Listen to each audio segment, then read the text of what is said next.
Hi, I'm Dr. Archana. இந்த series of வீடியோஸ்ல நம்ம எண்டோமெட்ரியோசிஸ் பத்தி ரொம்ப டீடைலா டிஸ்கஸ் பண்ணிட்டு இருக்கோம். இன்னைக்கு டே 2 ஆஃப் த சீரீஸ்.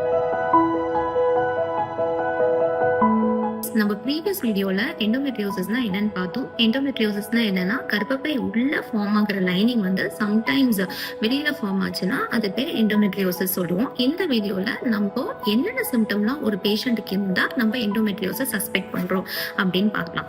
ஃபர்ஸ்ட் பாத்தீங்கன்னா பெயின் பாத்தீங்கன்னா வந்துட்டு உங்களுக்கு மென்சஸ் அப்போ ரொம்ப சிவியரா இருக்கும். மென்சஸ் ஸ்டார்ட் ஆகுறதுக்கு ஒரு 2 நாளைக்கு முன்னாடியே பெயின் வந்து ஆரம்பிச்சிடும். சம்டைம்ஸ் மென்சஸ் முடிஞ்ச உடனே 2 நாளுக்கு அப்புறம் கூட பெயின் இருக்கும். இதுக்கு பேரு தான் ட்ரிபிள் டிஸ்மெனோரியா அப்படின்னு சொல்லுவோம். இதை தவிர பாத்தீங்கன்னா உங்களுக்கு மோஷன் போகும்போதோ இல்ல யூரின் போகும்போதோ சிவியர் லோவர் அப்டாமினல் பெயின் இருக்கும். சில பேஷண்ட்ஸ் வந்து பேக் பெயின் கூட கம்ப்ளைண்ட் பண்ணுவாங்க.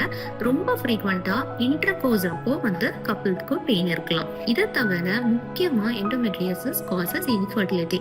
அதாவது 10ல ஒருத்தருக்கு பேபி இல்லைன்னு வரவங்களுக்கு நாங்க எண்டோமெட்ரியோசிஸ் டயக்னோஸ் பண்றோம். ஸோ நம்ம ஃபர்தர் வீடியோஸ்ல எண்டோமெட்ரியோசிஸ் பத்தி ரொம்ப டீட்டெயிலா டிஸ்கஸ் பண்ணியிருக்கோம். நீங்க மற்ற வீடியோஸ்லாம் பார்த்து உங்க பெனிஃபிட் அடைஞ்சுக்கோங்க. தேங்க்யூ.